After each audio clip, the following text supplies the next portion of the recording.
Welcome back to We Watched a Movie. I'm Mike. He's Jay. Today we have another. What? When you did, you're like, It's Jay. welcome back.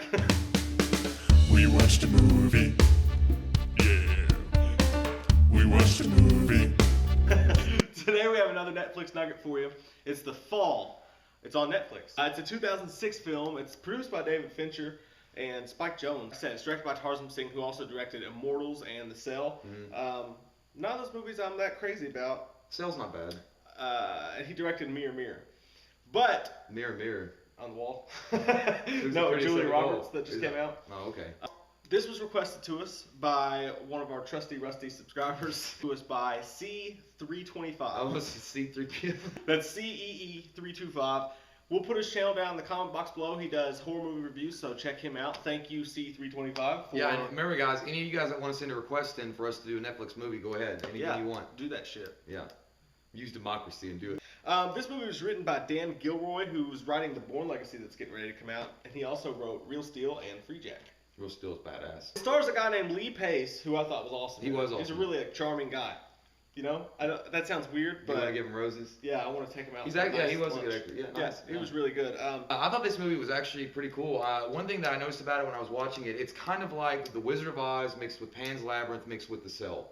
I can see that. Yeah, it's kind of like all those kind of themes mixed together with an adult undercurrents in the whole thing. Yeah. Like it's like a dark fantasy that they sprinkle in with it's like ethical concerns and stuff like that throughout. They use the fantasy element, Yeah. but it's not. I mean, it's fantasy, but they also put in it's relatable to real world stuff. Like what's going on in the real world, they put it in the fantasy scenes. Yeah, I mean, I don't, not like politically. or No, anything, not politically, But like basically with him. Yeah, like that's what I'm talking about. Where I really enjoyed the movie a lot is when they started to tie all the fantasy stuff in with his life. The fantasy was a big part of it, and it helped move the movie along. Yeah. But it was more about the characters and the actors that pushed it. Exactly, and that's why me, as everybody knows, not being a guy who loves fantasy movies very much at all, that's why I actually enjoyed this movie, is because when they started to tie it into the characters, it made it very personable. It was an adult storybook come to life. The cinematography, it looked from the start to the finish, it looked if you told me David Fincher directed this film, I would have no clue of any difference.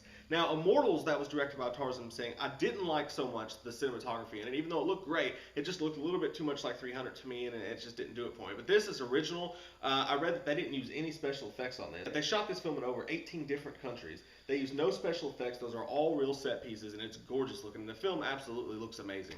And it has that same style that all the David Fincher films have. And I just absolutely, I don't know if they use the same cinematographer or not, but it just looked great.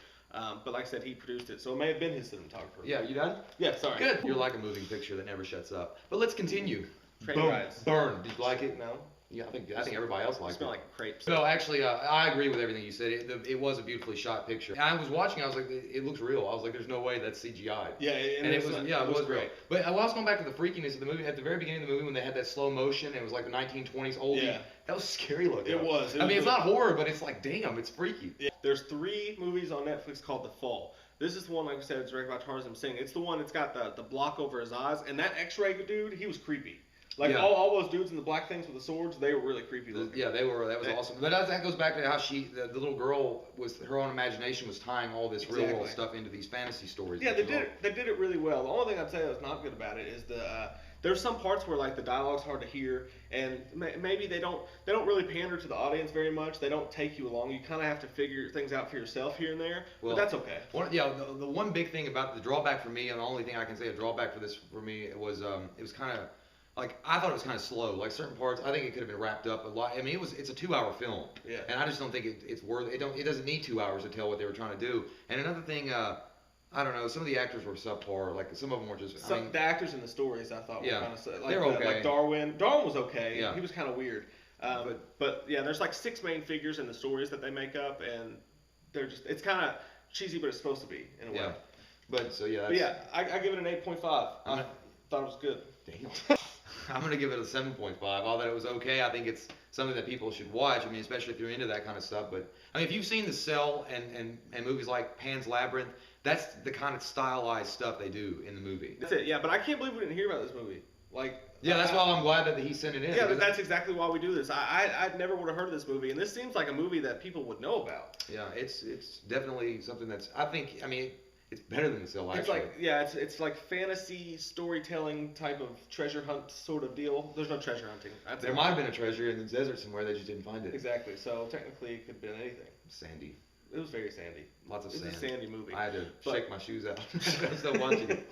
Well, Well, so that's it? Yeah, that's it. Rate, comment, subscribe. I'm Jay. This is Mike. And send in your requests. Remember, any movie you want us to watch, we'll watch it. I mean, if it's hardcore porno, I mean, we're just not going to. Anyway, thanks for watching, guys, and we'll see you next time. We watched a movie. Yeah. We watched a movie. We watched it. We watched a movie.